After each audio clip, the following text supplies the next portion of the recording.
it. Put your weight on it. Put your weight on it. Put your weight on it. Put your weight on it.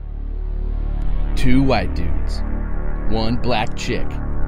Your reverse Oreo of cinematic pontification. The Pretentious Movie Snobs.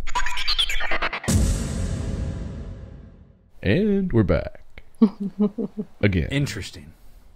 That was beautiful. I love hearing that every single time. Getting used to it, aren't we? Yeah, well, we are. I need to record my banjo version of it. Please do. People are clamoring for some banjo version of And We're Back. And who are we? Well, we are the Pretentious Movie Snobs. I'm Dave Smith, microscopically successful screenwriter and ex-blogger. And we have Kent Conrad of explodedgoat.com, not implodedgoat.com. We went over that. Those bastards just ripping me off. Totally different process. I've been goat exploding for more than a decade. Right on. And we have the Nappy Wanderer, Kimberly Blagrove, who will be soon wandering to Cannes. That's right. She's waving at us. And she'll be doing we'll be doing a show from her, with her from Cannes. That's right. So exciting. Mm-hmm. Hear that, listener? Matt, Armand, and Derek. No, there's number 3 or 4. My friend Ricky, who just actually texted me and said that he heard his shout out. He was very excited, and I think he's given us some 5. So, Ricky. We've got 4. We're still in the phase where we can name every one of our listeners if you send in a thing, but we're gaining more and more each month here, so it's nice. So do we have any? Did we watch anything this last week that we want to talk about first? I feel like I've watched more movies, but the only one that stands out right now is Cabin in the Woods, which is what I call a piece of crap in the woods, because it is a piece of crap. Crapping in the woods. I've been looking forward. I haven't seen that yet. I've been looking forward to it. And don't. They're trying to be smart about something, and they look away from it, Kent. Yeah, just walk away. Just look away. No, I'm certainly going to watch it. It's directed by Drew Goddard. It's written by Joss Whedon. I know. And I liked Drew Goddard's previous film. No. Cloverfield. Kimberly's just shaking you off like an angry pitcher. She's like, nope, not throwing a screwball. Nope, not throwing that. Not throwing a curve. Nope. And I don't know what you're talking about. I've been curious about Cloverfield. I have not watched that yet, but this is one of those movies where they think they're being smart and they think it's a cool twist, but it's not really. And that it got 7.5. And the spoiler alert, where they all die in the end. Oh, I'm sorry. Damn! Just joking. Only half of them die. No. If you think you're clever, but you're not, it's Cabin in the Woods. We can actually. What was that from? Chiffon butter? Oh, sorry. Chiffon butter. I'm old. You are old. You're most incredibly old. That's a student observation about yourself. I'm 46. That's pretty ancient, my friend. You know what's so funny, though? I was actually just talking to 2 friends, you already know Lorraine, about this song that I knew growing up. That is the most disturbing thing, and I knew something was wrong with it. But did you guys ever hear that old disco song called Push, Push in the Bush? Have you ever heard that song?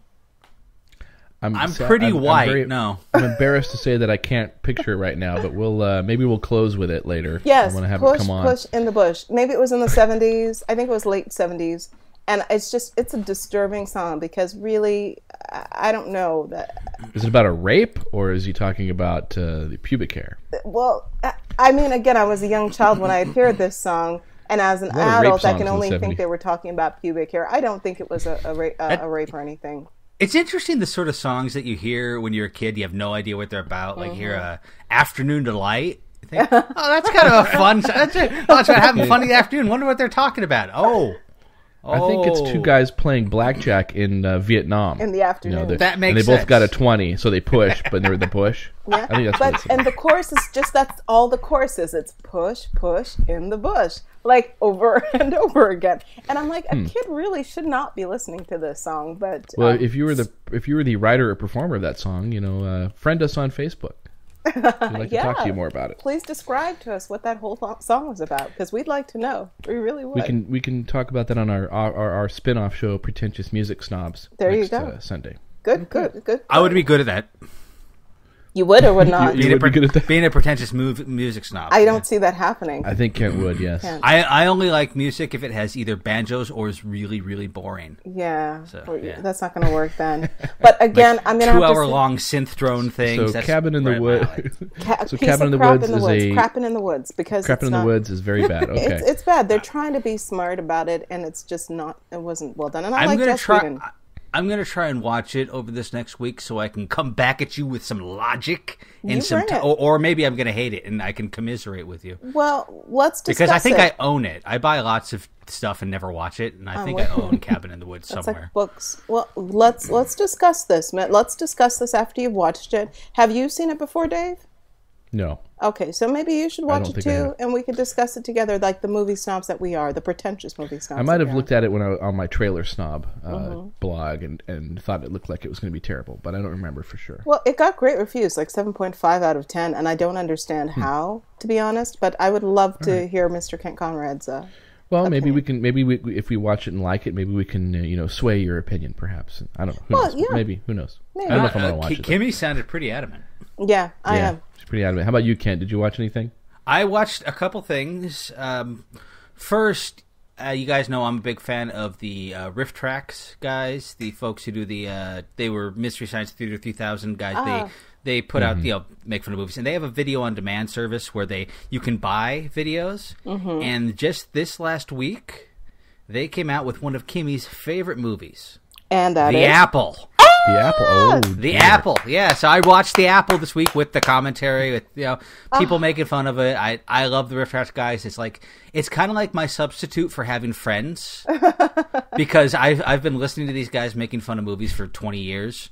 And so it's, I don't go out of the house. I just, put on the Riff Tracks and say, I wonder what Mike's going to say about that movie. And you pretend that they're your friends. Like they're yes, I kind of set up little puppets in front of me, and usually it ends with me weeping just for hours. But anyway, so The Apple, which is the worst musical maybe ever made, Golden Globus. They produce so many terrible films. And it is, if you go to rifftracks.com, we're going to try to make them sponsors. I just made that up. But go to rifftracks.com. You can download, I think it's $10. You can get the movie with I don't think you can get it without the track. So if you want to actually just watch The Apple, it's one of the most watchable, awful movies because it's consistently terrible the whole way through. I agree. Oh, yeah. But if you need a little bit of lubricant for watching for penetrating the insights of your terrible movies, theapple.com from rifftracks.com, you can get it. And the other movie I watched is a actual classic, and that is The Outlaw Josie Wales. Yeah. Oh. I had never seen it before. I love westerns without watching a lot of westerns, and though this is kind of a revisionist western, since it had at the time since Josie Wales was a Confederate and he's the hero of the story. But it was directed by Clint Eastwood, stars Clint Eastwood. I'm sure everyone who's listening to this has actually seen it before I did. So no, I haven't. Oh, well, it's the first thing that's great about it is it was made in the 70s, and it has that great big thick red blood. Whenever anyone's shot, that really fake 70s blood that looks so much better than digital blood splats. Oh yeah, because it's like it's some sort of objective correlative where it's making you think blood when you see it without actually being blood. It's not realistic, but it's like watching a stage play where there's blood. Your imagination kind of bridges the difference. It really looks more like paint when you were in like kindergarten. That paint you used, that red paint. Thick. Yeah. The Outlaw Josie Wales is great. It has one of my. There's this fantastic scene in it where there's this really big build-up to a major fight between these settlers, with Josie Wales as one of them, and the Comanches who live around there. And Josie Wales, who is the great, he's known for basically killing anyone who gets in his path. And he goes to the Comanches and has this great powwow with the chief, and negotiates. Okay, I'm going to spoil it. He negotiates a sort of settlement between them. No shots are fired. Nobody gets killed. But it's the whole thing is basically these two guys saying, we're complete badasses. We could kill each other if we wanted to. Maybe it'd be better if we didn't. Wow. And it's really terrific. Anti-war sentiment, perhaps. I don't know. It's more of an anti-government sentiment. Oh, good. That the notion is that the government's... This is the sort of thing actually I heard Akira Kurosawa talk about when he was doing promotion for his second-to-last movie. Do you remember the title of that one, Dave? What, say that again? Yeah, I was... Akira Kurosawa's second-to-last movie... Rain or Rhapsody in August? Rhapsody in August, yeah, where he was... Because Akira Kurosawa was kind of a... Thank you very much. That was without using Google. I just want everybody to know. Wow. An almost IMDb. belligerently anti-political director, because when he would hate talking about any of the political implications of his movies, even if there were some, he was really interested in just the stories. And he said, people say, do you have any resentment against America, or do you think this is a pro-American movie, an anti-American movie? Because it's about a woman who survived the bombing, I think, in Nagasaki. And he's saying that people don't engage in war with each other. It's governments who do it. And that's kind of the sentiment in The Outlaw Josie Wales. How he had personal reasons for joining up with the Confederacy, and it had nothing to do with any of the governmental conflicts. And that's kind of how he approaches that one scene with the Indian, talking about how governments kind of get in the way of things. It's really terrific. If you haven't seen it for a while, Dave, you gotta check it out. Yeah, again. I'm gonna revisit it. I probably haven't seen it in 20, 25 years. So last I remember, he started a band with the Pussycats, so that was after that. So I have to go back and watch the first one. So yeah, it's check it out as well. Directed and starring Clint Eastwood. Directed by and starring Clint Eastwood. I have a quick anecdote that you reminded me of about Kurosawa's Rain, which is, as we said, one of his last movies. I went and saw that one with our good friend Ron Walker, Pretentious movie snob Ron Walker. We went down to the Port Theater in Corona del Mar on a rainy day to see Rain, and it was a theater in somewhat disrepair. Mm-hmm. It was a beautiful old movie house, though. And we're in there, and it starts raining inside the theater as we're watching Rain. Like, it was coming down in buckets inside there. It was just a quite unique experience that I'll never forget it. So, wow. I think I remember that more than I remember the movie. I couldn't tell you anything about the movie, but I remember it was raining in the theater. Now, I might be an ass here, stepping on your point. Are you sure you weren't watching Rhapsody in August? Because that's a movie filled with rain, and you told me that story when I told you about Rhapsody in August. Because I'm hearing you say rain. Do you mean Ran, R-A-N? Oh yeah, well no. His kind of king, because I don't. Oh, maybe I am thinking that he did. Yeah, I think he did one called Rain. But yeah, Ron. I think it was Rhapsody. Okay, I'm not meaning to stomp on anything there. No, that's good. That's good. It's a lovely anecdote. But yes, there's lots of rain in Rhapsody in August. So that must have been the one. Yes. Yeah. Very. Thank you for correcting me on that. So someone actually does listen to you, David Smith. Yeah. Cat. I've got recordings of every conversation I've ever had with David Smith. I've got his picture on my wall. Creepy. I got pictures of his kids with their faces cut out and Dave's face put on them. Luckily, some of our movie geek listeners were about to email me, but then Kent stepped in and and saved me. So that's good. Thank you. Very romantic. You guys should mention what you're drinking. I was drinking my skinny lady or skinny chick's pina colada. It's done now. I'm in mourning. What do you want to tell everybody what you guys are drinking? I'm drinking vinegar and water because I'm such a douchebag that I decided to go with that today. No, I'm drinking some bourbon with a little squeeze of clementine orange in it. Mm-hmm. Well, I just finished a whiskey sour I made with using real simple syrup and fresh squeezed lemons off of a tree in my backyard. And then now I'm on to a nut brown ale, Samuel Smith's. It's a brewed in England. And yeah. Very nice. And Mr. Comrade, did you go outside today? Today, no, I haven't got outside in the last week because I mentioned this in our pre-show. I've been taking care of my mother because she broke her leg, so I've been spending a lot of time just cleaning up around the house, helping scoot around her wheelchair. Just got her a new wheelchair today that she could scoot in. And mother, it sounds very Norman Bates-y. Let's hope Mom's leg heals quick. Yeah. Is she sitting though creepily in a rocking chair in a room down in the basement with a light swinging above her? No, that's my other mother. I sewed some buttons on her eyes. Oh. I go down and talk to her, and that's the mother I take out my anger on. Yeah, I say she should be 6 weeks off the. It kind of screws up. I like for her. It's her birthday just last week. And that's right. And I got her I got her these tickets to this event in the middle of Pismo. So even if her leg's broken, I'm not wasting those tickets. I'm taking her, dragging her around. If she has to get her leg amputated after, I do not care. I don't waste money. Mm-hmm. Way to go! Your mom must be so proud. I don't care. She raised you right. Dave, did you see anything this last week? Yeah, Dave. No, I only watched the Find Groundhog Day film. I watched it. I watched it in Las Vegas on my laptop. Nice. Wow. Because I wanted to make sure that I watched it again. I'm so glad I did, because boy, every time I watch that movie, I get more out of it. Yeah. I love it. We went to Vegas, the wife and I, and saw the Penn and Teller show, which was great. I had intentions of staying after and talking to Penn and Teller, but by the time the show rolled around, I was just way too tired and way too buffeted out, and we said, let's just go, let's just leave. Because I wanted to mention our podcast to him, and maybe he'd remember it, maybe he'd mention it. Who knows? It's so pathetic. But then I thought, I'm not going to be that pathetic. I'm just going to go home, back to the hotel. But we ate at the Wicked Spoon buffet at the Cosmopolitan, which is a fantastic buffet. I highly recommend it. Wow.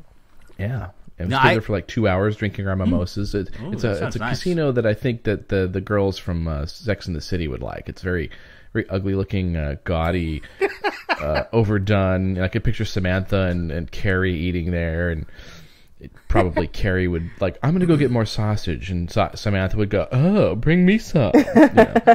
It's always the same joke with that fucking show over and over again. That's probably what they want. This atmosphere is kind of for the dried out horror crowd. Did you call the women from Sex and the City dried out whores? I did. Unsubscribe. I just heard 3 women unsubscribe. Lorraine listens to our show. She loves Sex and the City. Lorraine, ignore everything they're saying. Yes. Ignore it. I'm congenitally required to despise it. Just I've only seen one episode, but I have to. It's part of the man code. No, it's not that bad, but I'm show. not really can't really say I'm a fan. Anyway, look, here we go. Moving on. Let's talk move about this on movie. Let's move on to the movie, the topic at hand. I was about to burp right into the microphone. That would be bad. Oh, that would have been hot. I turned my head. Let's backtrack Theater a of little the bit. mind. Theater of the mind. If you want to describe this movie, because the original premise was that I despised this movie and Dave loved this movie, and I was going to watch it again and give it another shot. So I thought Kimmy should try it again, and because I think Groundhog Day, starring Bill Murray, directed by Harold Ramis, screenplay by Harold Ramis and Danny Rubin, I think. It is, I think, Danny correct? Rubin, 1993. Movie that I love, I've seen many times, and Kimberly had said, I don't like that one. I hate that. It's stupid. So I thought you should watch it again, and then maybe we could, we'll hug it out. Yeah. Over the podcast here. We'll see if Kimberly's heart has the icy charcoal covered heart that pumps blood through her veins was warmed up by this movie, and we'll see. Shall we just talk about it? Or do we have any entertainment news first? Anybody have any entertainment news? I don't really pay attention to any of the news coming out. Good. I know there's lots of movies coming out that we want to see. We're going to maybe talk about Oblivion next podcast. And we got Iron Man 3 coming up. But and Superman, the trailer for Superman looks really good. That looks excellent. How's Paul Anka doing, Kent? Is he still alive? He's still doing okay. He's what happened to Paul? He had an album out just a couple of weeks ago. I think it was a duets album. He yells at his other people in his band that they should be wearing nicer shirts. You can find recordings of that online. Wow. But he's alive. Yeah, I think Paul Anka has taken over for Abe Vigoda for the for the celebrity who's surprisingly still alive. Yeah. Even though Abe Vigoda is still alive, but I don't care anymore. I thought he was dead even when I saw him in New York. I saw him at the what's that, the San Gennaro feast or whatever it is, whatever that festival is. I saw him walking by. I'm like, holy shit! I thought he was dead. I was scared for a second. Abe Vigoda is just in his 30s. He had massive progeria. Yeah, he's one of those people that just always looked old. Goes backwards or something. No, that's Benjamin Button disease. Yeah. Yes. So no entertainment news for us. I don't think anything entertaining has happened. But I think you guys are entertaining. That's my news for you. I should apologize to Jonathan Winter's family, who I had completely insulted the man last week, saying how unfunny I thought he was. And that hasn't changed. You can wait a week on that sort of thing, though. It's like, you're in mourning. He was just kind of, almost an iconic figure. He sucked. Yeah, you can wait until the body's cold. Tragedy plus time equals comedy. Yeah. There you go. And it's been enough time. There you go. Yeah. Okay. So I have to say, I did watch this movie again. Uh-huh. And I Groundhog loved it. You loved it? I loved it. I don't know why I didn't like it. I almost shed a tear a couple of times. And I don't know if... that's great. I'm not an Andie MacDowell fan. I'm not a huge Bill Murray fan, although I have liked him in like Ghostbusters and other movies. And for whatever reason, I mean, I was young, not super young, when I had watched it the first time. I think that's a factor. We'll get into that maybe. Well, I mean, I was in I would say in my 20s, like early 1920 when it came out. So you're an adult. I was still an adult, an adult or whatever. But I didn't appreciate that maybe that sense of humor, that tone. I have no idea, but I thought it was phenomenally done, and I have been converted. I wanted to have a reason to argue with you, but we can just sit and talk about why it's such a great movie. Really, that's fine. That's really all I had. I only came up with a list of things I was going to call you if you still said I hated it. Let's see. I was going to say you were a soulless harpy. Let's see, icy-hearted zombie woman, shrieking harridan. Wow. But they were all joking and loving. So, wow. Let's see. Well, I guess that means I kind of had a feeling you would at least say that you enjoyed it. Like you said, yes, it didn't suck. I thought you would at least say that. But I'm glad to hear that you came around. And to say that you loved it, this is awesome. Actually, my wife did not like it. Susan did not like it when she first saw it, but now she loves it. Oh yeah, I mean, so you guys have a similar path there. Maybe I wasn't ready yet. The frost had not yet, melted around my heart. But maybe it's a female thing. How about you, Kent? Are you? What do you think about it? I always enjoyed it. I have not seen it for about 15 years. And this is my first watch. I watched it. I picked up a Blu-ray of the film, and the first thing that I noticed was that it's amazing how many of the tropes of comedy are just kind of taken for granted in early 80s to mid 90s movies. It starts out with the kind of the shots of the city from above with a crappy pop song playing over the credits. How there's some stuff like that which is just fair. It was de rigueur and all the sort of the comedy movies. So it looks like an average comedy movie, though it's of course much deeper, darker than a lot of things. It's darker, but it also has a real soul and a real center. I liked it again. The stuff that was obviously comic didn't make me laugh all that much because there was a good deal of Bill Murray shtick in it. Some of it's good, some of it ain't. But you want to do a little synopsis for the Groundhog folks who Day haven't seen is it? about I'm sure there are some. I'm sure there's 2 or 3. Groundhog Day is about Phil Connors, who is a weatherman in Philadelphia, right? I don't remember. It was one of those back east places that gets cold weather. Yeah, Philadelphia, who thinks he's moving on to bigger and better things. He hates doing the work that he does. He has no respect or interest in people that he can't really use for anything. He doesn't like his coworkers. He doesn't like going to Punxsutawney to report on a goddamn groundhog sitting out of his hole looking at his shadow. And so he does it. He gets stuck there in a blizzard, wakes up, and finds it's Groundhog Day again. And again and again. He's stuck in Groundhog Day, apparently, as you can tell, for the rest of his life. And so he goes through various different strategies for trying to approach life when he just wakes up the same day again and again and again. And throughout the movie, he indulges himself and then kind of grows as a person.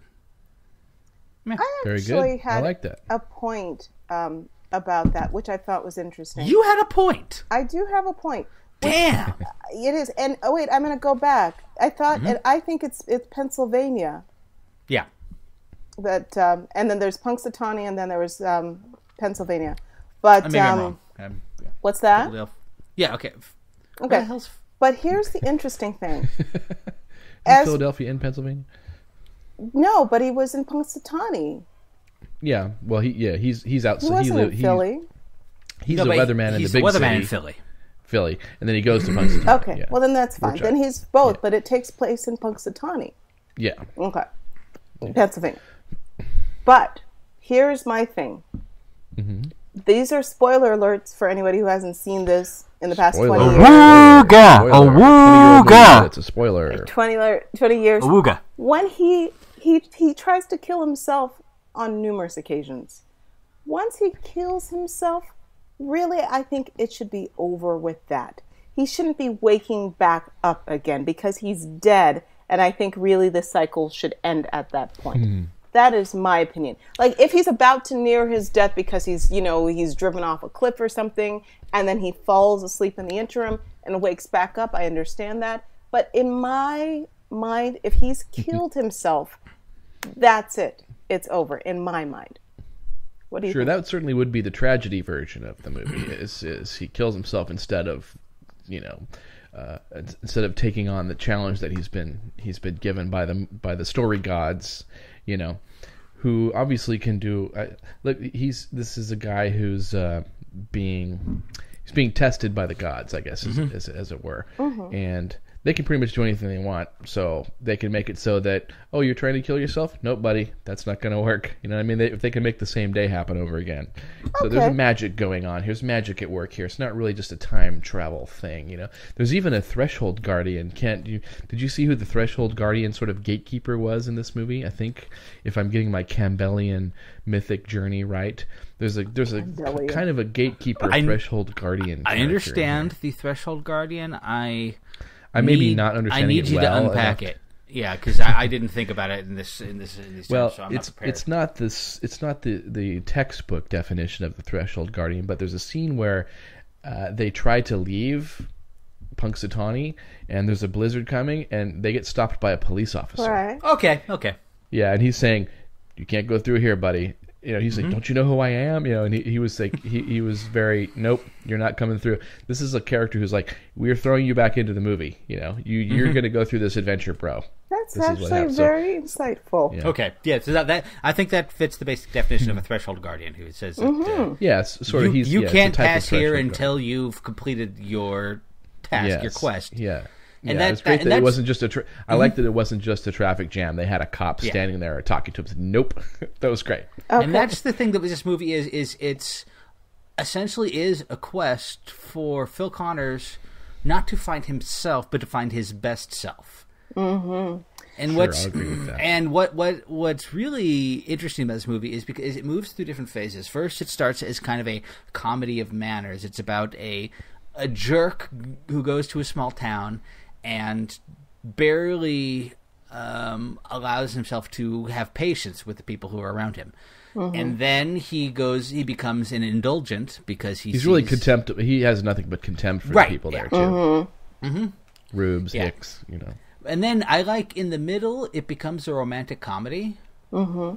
Yeah. And then it gets to the point where it reveals its depths there, because it says this isn't about some guy getting the girl. This is about some guy improving himself. Mm-hmm. It's about a guy becoming a real man, essentially. And so the romantic comedy kind of goes by the way. It's because when his goal, because he's producers Andy McDowell, who I found when I was young extremely unattractive. I like her now. I like her. She was cute in this movie. I didn't, but I've always been old. I've got a real. This is just, and anyone who does this in real life, I still love you. The smiling with all the gums up top, bugs the hell out of me. It's charming with her. She annoyed me when I was younger, but she was charming. I found her character a lot more likable now because, just because. And so, but he can when she is his goal. He doesn't get to the end because it becomes about her. It becomes almost about tricking her into liking him. Mm-hmm. And so it can't work because it's not honest, because it's not a true improvement of himself. It's when his goal is external, he fails again and again and again. I love the scene where they're recreating where they have the snowball fight with the kids. Mm-hmm. and they have so much magic the first time. Right. Yeah. And the second time around, he throws himself onto the snow, and he thinks that whole chemistry is going to take place, and she looks at him like he's a freak. Yes. It's so well done because, again, he's trying to manufacture this moment with this girl, and she sees sees like right through it. And what I loved about this movie is it's almost like going through like an AA session where you go through all these stages like denial and Right. anger. Like he goes through that. Okay, I can do this for a day or two. Then he's like, okay, now I'm gonna milk this for all it's worth and pretend I know everybody and get girlfriends as a result. And he starts doing some things like stealing money. And then after a while, like he has all these different stages. Okay, let me try to kill myself. And then all of a sudden it's like, okay, let me try to get with this girl. And then it's like, okay, I've done everything. Let me work on the person that I am. And it was just so beautifully done. I mean, they really explored all options. And I think they explored a lot of the options that we would have maybe thought of if we were in a similar predicament. So I found it was very honest and truthful the way that they developed Bill Murray's character. So I loved it. And I think the funniest thing was, oh my God, the saddest thing was the homeless man. And that was another interesting thing, that no matter how many times he tried to recreate a situation, there are certain things he has no control over. When it's your time, it's your time. Whereas it wasn't his time, like in the case where he kept trying to kill himself, so he kept coming back. So it was very well done. So. Yeah, and he didn't, it's interesting, is structure wise, is he didn't show any compassion for that old man till well into the second half of the movie. And he keeps passing by, and you're wondering, when is Phil Connor going to look at that guy like he's a human being? Because he would tap his pocket and just walk by. Yeah, and that was a great touch, because he always would tap his pocket. Oh, I got no change. I'm sorry. He was making he was engaging in the motions of being a decent human being without actually having to do any decency. He was baiting him. He was pretending that he was going to take out money and give it to him, and then it was like a sight. I don't see that at all. He was just and this is what a lot of people do. He wanted to look like, if it was convenient for me, I'd give you a little money, but I can't do it. Instead, so he was doing it for show. Yeah. Because I'm walking too fast and I'd have to slow down to give you money. So it actually looks like me when I'm coming up to Trader Joe's and there's like the Save the Whale people, and I get on my phone even though no one's on it. Oh my God, I know. We have one of. Is it all Trader Joe's that they hang out at? Like, that's terrible. I'll give sometimes, but after a while I stop. But what's interesting is you see his progression with each character he interacts with, and a lot of them are actually the inverse of what would happen in most comedy movies. There's this one obnoxious character, a high school friend of his who sells insurance. Yeah, Ned Gunderson or something like that. Ryerson. Ryerson. That's right. Yep. And he gets fourth billing in the movie. Stephen Tobolowsky's fourth bill. Really? It's so funny. Yeah. Because he is the sort of character that would be like a semi-villain in another comedy movie, because he's so obnoxious and irritating. And there's this one point where Phil punches him straight in the face. And in other comedy movies, that would be the payoff.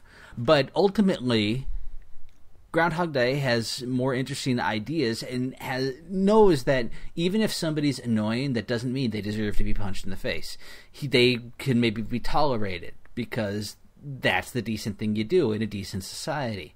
You don't you don't succumb to your primal urge. You sort of It's ultimately more than a lot of comedies are about unleashing the id and doing what's inside you, and this comedy is about finding the better self inside of you, not just the not unleashing, in fact repressing certain urges you might have, because that makes you a better person. Especially men. Men really need to be taught these types of things more so than women. Women are, I mean, obviously there's lots of women who are doing stupid stuff, but you guys have generally a more of a sense of decorum kind of built into you than we do. And this is why... Well, they know how to look like they do. Usually for men, they need a woman. I'm speaking just in the heterosexual world. Maybe if we have some gay movie snobs, the GSM, the GMS, the faction. We really need to take care of that 4% of the population. Yeah. So if they if they would weigh in, but definitely for heterosexual males, women are definitely a civilizing force for us. And Phil Connor is a man who needs civilized women are civilized, and Andie MacDowell is the ideal woman in this movie, and she teaches him basically.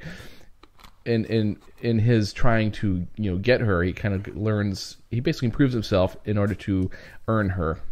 Right, but I'm going to just backtrack a little. I don't think he was repressing anything. I mean, again, yes, his behavior changed, but who he ended up being in the end, I don't feel like he had to hide anything or push anything back. To me, it seems like he kind of released all of that anger or whatever, resentment he had for whatever reason he had developed it over the years. Sure. And sure. I don't believe it was a repression. I do believe, yeah. No, you see, I disagree because he did all that and gained nothing. Yeah.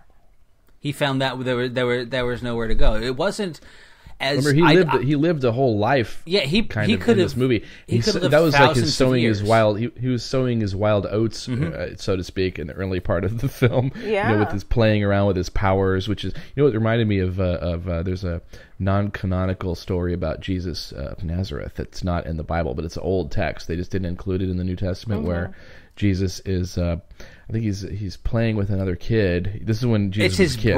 It's supposed to be his brother, I think. Was his brother? And the kid falls off the roof and dies or something? Is this the one? Yeah.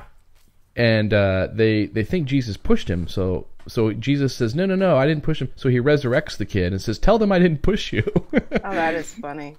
Which is great. So it's kind of like you can't just resurrect somebody anytime you want. It's sort of like him. He's a kid though. He's abusing this amazing power that he's got. Well, and this is exactly what Phil Connor was doing. He was fucking around trying to get laid, and he's stealing all the money, and he's doing all this funny stuff. Ha ha ha!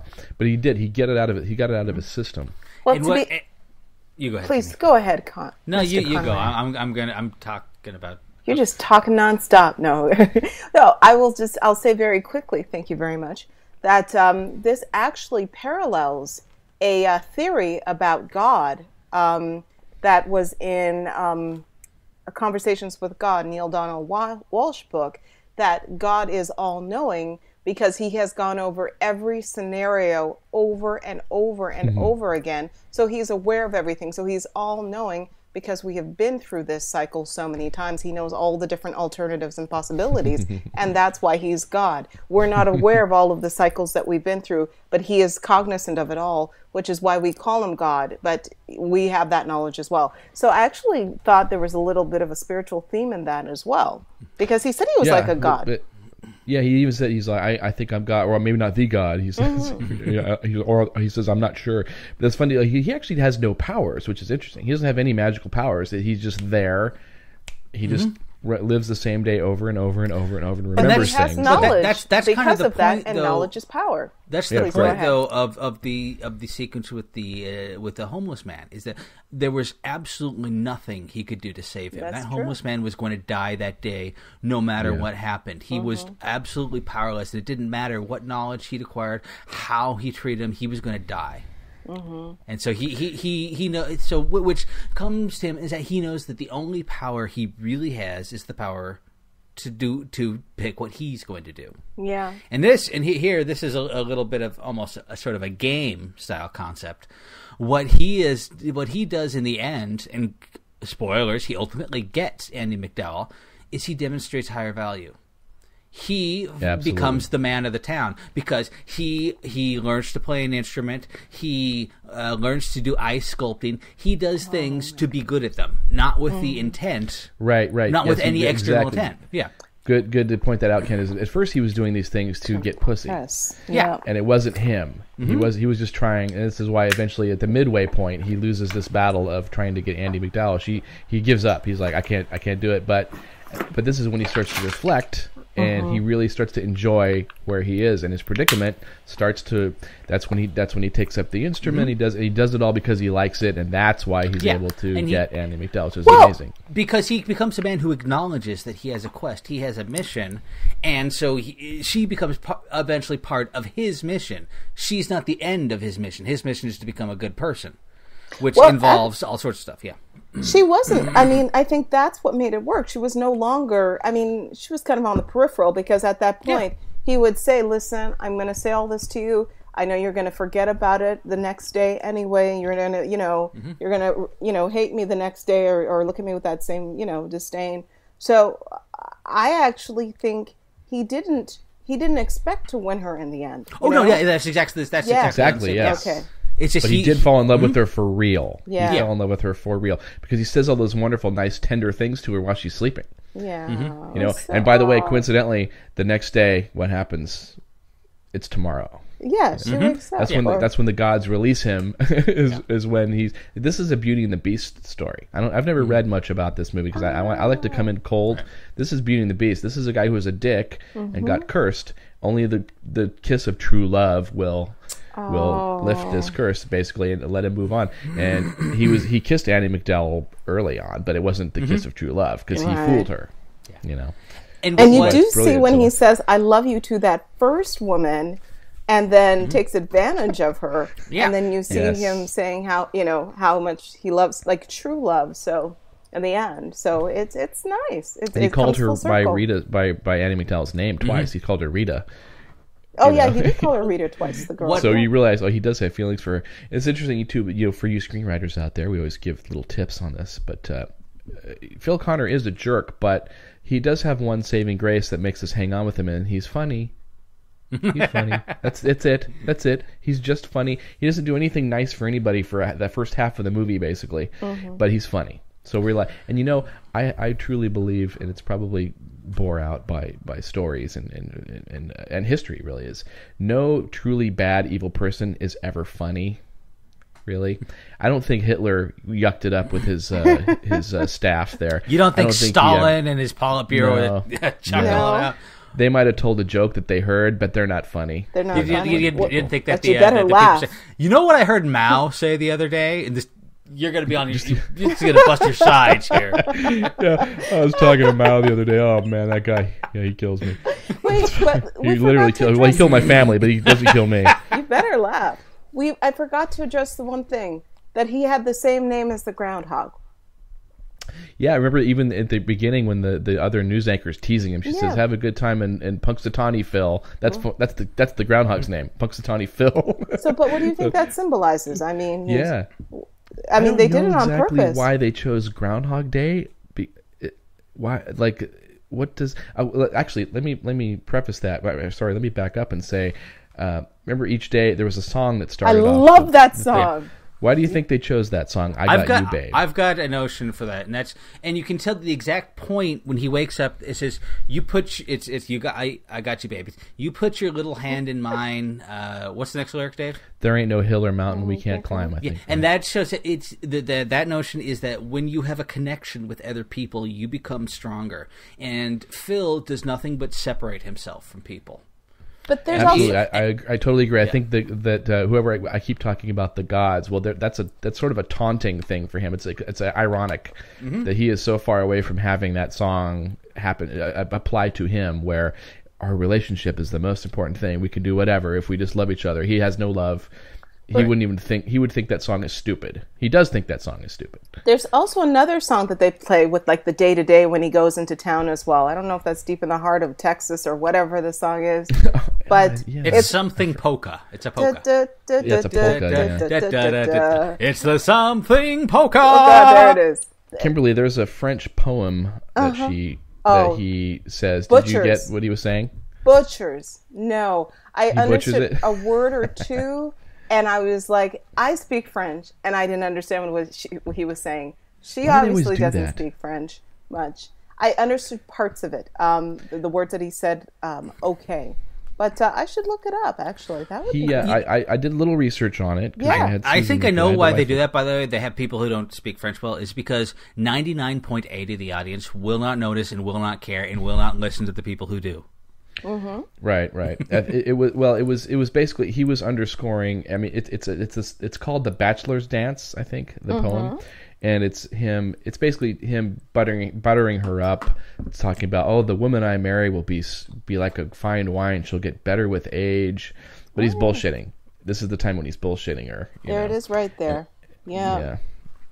But the quote that she gives him earlier, remember when he's sitting there and he's just the Sir Walter Scott poem, and he's the Walter Scott poem, which is amazing. God damn, that's a great poem where she basically calls him out on his self-centeredness. And what is I think I copied part of it here. She said, "The wretch, concentred all in self, living shall forfeit fair renown, and doubly dying shall go down to the vile dust from whence he sprung, unwept, unhonored, and unsung." Oh, that's great. That is beautiful. Yeah, it's true. It's like, I mean, at the heart, she's just saying, look, if you don't make yourself, you don't connect with someone, you're gonna die. No one's gonna give a shit. No one's gonna come to your grave. Nothing. But it's perfect, but he's not even paying attention. Although he does say, "Oh, you think I'm self-centered?" So he got a little bit of it. Some of it. But very much the story. He's a guy who is a narcissist and needs to learn how to behave in society and maybe actually do something nice for somebody. Yeah, and he does learn that, and he does it. And he comes from a position of thinking that he has everything in his life in order, and that this trip, this Groundhog Day, is insignificant to him. It's nothing. It's an annoyance. He's done it 4 times, and that's. I like how there's a little subtle detail throughout the script. It's like the other anchor person says, "Oh, this is your 3rd time." 4 times, Jill. Yes, because it's so unimportant that they don't even know how often he's been, but. He knows. He's annoyed by it. Yeah. And he's a guy, and he's wrong. And the important thing is he's wrong about the weather. He's the weatherman. He says there's going to be no blizzard, but he's wrong. Because he's not even centered with himself. He gets stuck in a blizzard. Because that blizzard was... Yeah. The blizzard was actually sent by the gods, though, to keep him there, really, because he was. Although all weathermen are pretty much wrong all the time. That's true. I think they were insinuating that this blizzard really came out of nowhere. Like, what the hell is this doing? And you could tell it was kind of sent there by the gods to keep him there. Yeah, and he does. There's that interesting conversation he has with the 2 drunks in the bar where he talks about this one great day he had, and it was the Virgin Islands, and he said, "Why can't I repeat that day?" As if the world is supposed to be good for him. He had some perfect day. Why can't he do that again and again and again? Because he deserves, for some reason, to have the happiest day of his life happen to him again and again and again, as if he were supposed to be blessed and it was just fate or something that made things bad for him. But what's interesting is he did make it. He was expecting it to be handed this beautiful day over and over again, but then he was able to make changes and recreate what he thought would be a better day, like, the magical moments with Rita, and, at first when he was dating the other woman and going on dates. So he kind of thought, well, this is this is what I've been handed and why, and then started to kind of take control for his own life. And that was when he started to make changes. It was the beginning. I mean, he made some bad choices, but he did realize that he was responsible for his, the outcome of his life. And I am reading that poem. You are very right. And it's so much more beautiful when you can read it. But yeah, the woman that I love will be like a good wine that improves a little bit with each morning or each day. Right. But we would believe him if he said it at the end. But at the time he says it, it's like, no, he's just trying to get into her pants. Of course. Yeah. Yeah. But and she saw through it. And that's the thing I like, is that in the end he really changes, but he's not a completely different person. And you can see that he still has it's not like he has to throw out his personality. He just has to improve it. Like when he catches the kid and he says, "You never thank me. Maybe I'll see you tomorrow." Maybe. Great.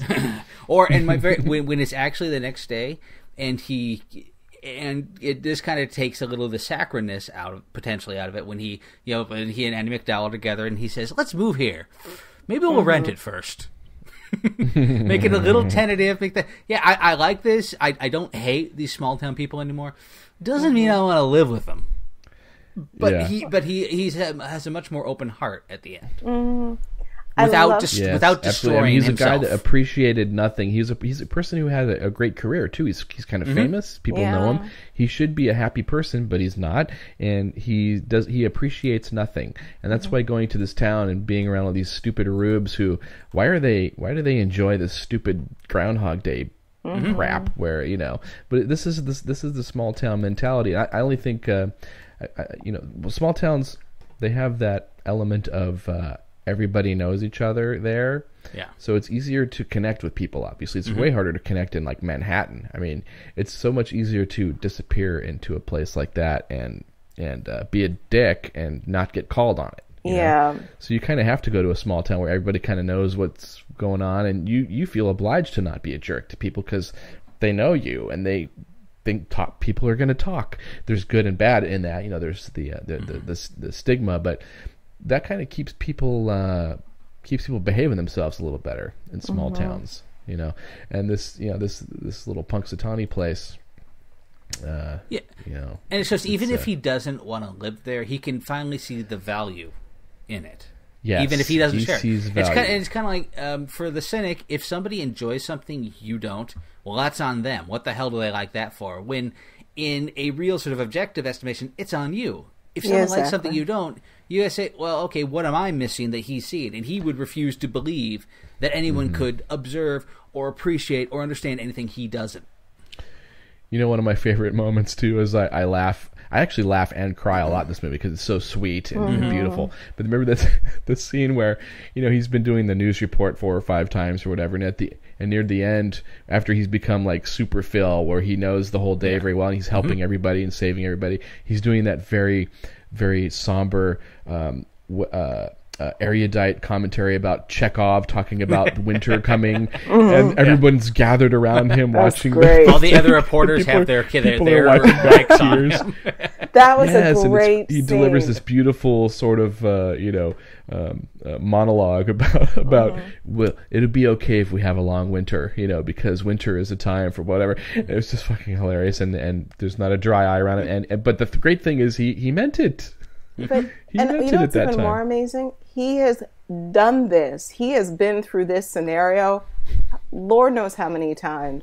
So to be that eloquent and to be that sincere after having repeated this for so many times. I mean, he didn't repeat that particular speech. I think that's great. I mean, especially for someone like him who was annoyed by doing, something, so many times, especially this event, that he was able to still find some type of joy in it or switch it up. And he learned to appreciate his job, which he should have from the beginning. And I was going to say the other thing. I forgot. Oh, I didn't even realize that Punxsutawney actually existed, or this Punxsutawney Phil. Yeah, it's real. But, I guess it is a real trend that Punxsutawney... Yeah, maybe we should... let's do a show live from Punxsutawney on Groundhog Day I don't next year. think so. I'm hoping if Brian Doyle Murray will be there, then I'll be there too. Yeah, I love Brian Doyle Murray. He's awesome. He's good. Oh, yeah. Yeah. He's, since Caddyshack, I like all the Murray brothers. But, yeah, even Todd Murray and who's the guy that's in Mad Men? Is that Todd Murray? I don't know. Who's the guy There's in Mad Men? Brian Murray. Brian Doyle Murray. That's the John Murray. I think it's John. We got to look that up. Somebody look that up. There are 3 brothers. I know one actually used to go into a restaurant quite often that I used to work at many years ago. Hold on, I've just heard a sound. You know what I just heard? What? That was the sound of us putting our weight on this movie. We put our weight on it. I think we pretty much did. Yeah. I think there was stuff squeezing out the sides. We put so much weight on it. I didn't even get to tell the anecdote of when Dave and I got stuck in a blizzard too. We didn't have a Groundhog Day, but it. No, we didn't. But where we were in a blizzard and we were driving and we were forced off the road. And does anybody like to take a guess out there what the road was called where we were? Was that Donner Road thing that you were talking about? Donner Pass. Yeah, that's where we got forced off the road. And we learned a lot about ourselves eating barbecue at Donner Pass. Yeah. Either I'm a really good listener, or you guys have told that story one too many times. I don't know which it is. It's my only story. So anyway, the upshot of this movie is if you're a dude you need to watch this movie. And guess what? If you're a woman, you need to watch this movie too. Yeah. Because you need to know that if you get a guy after you and he's like Phil Connor in the first half of this movie, run the other way. Yeah. Or make him act like Phil Connor in the second half of the movie. And if you're a dude who's like Phil Connor at the first half of the movie, guess what? You need to watch Groundhog Day and stop being Phil Connor. That's what you need to do. And the biggest lesson is I can be wrong about something. Movies are made for a reason. And this, well, not all movies. I don't know about Transformers 2. No, but this movie is made for a reason. And they want you to they want to teach you a little something. So I wonder what we're going to learn to take into our hearts next week from Oblivion, starring Tom Cruise. Nice segue. Yeah, we're gonna watch Oblivion. We'll be talking about that. So all you folks out there, run out and see Oblivion. Well, don't run.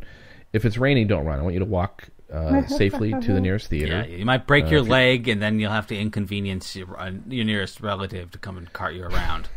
Oh. Is this one in 3D, Oblivion, Kent? I don't think so. Shot in 3D.